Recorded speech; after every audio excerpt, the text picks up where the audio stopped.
আজ রবিবার 5ই অক্টোবর। আগামীকাল আমাদের বাড়িতে কোজাগরী লক্ষ্মী পুজো। তো তার জন্যই আজ থেকেই আমরা আয়োজন শুরু করে দিয়েছি। তো প্রথমে এই খইয়ের পাক বানানো হচ্ছে। আমি খইটা বেছে নিয়েছি, তারপরে মামুনি গুড় গরম করে তাকে ওর মধ্যে ঢালছিল এবং আমি পুরোটা মিক্স করছিলাম গুড়ের সাথে খইকে একটা খুন্তি দিয়ে।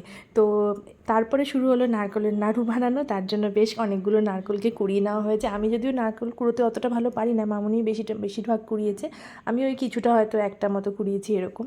তো তারপরে ওই মানে পাক দেওয়ার সময় একজন তো নাড়ালে বারবার তারও হাত ব্যথা হয়ে যাবে, তো আমি আর মামনি দুজনে মিলেই কিছুটা করে করে এরকমভাবে নারকেলটাকে পাক দিয়ে নিলাম গুড়ের সাথে। তারপরে নাড়ুগুলো খুব তাড়াতাড়ি বানাতে হয়েছে। তো আমরা তিনজনে মিলেই করেছি সবটা, আমি মামনি এবং যা তিনজনে মিলেই করেছি। তারপরে এরপরে হবে হচ্ছে তিলের নাড়ু। তো তিলের নাড়ুর জন্য তার প্রিপারেশানে ওদিকে তিলটাকেও বেছে রাখা হয়েছে।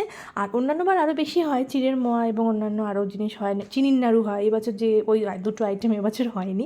আপাতত এই নারকেল নাড়ু, যেটা গুড়ের নারকেল নাড়ু, সেটা রেডি হচ্ছে। তো নাড়ুগুলো আমরা পাকিয়ে নিচ্ছিলাম তাড়াতাড়ি করে, এবং তারপরে এই তিলটাকে আমরা ভেজে রেখেছি তিলের নাড়ু বানানোর জন্য। এই যে তিলটাকে শুকনো খোলায় ভেজে রাখা হয়েছে, তারপরে তিলের নাড়ু বানানো হলো। এই আমাদের আয়োজন মোটামুটি।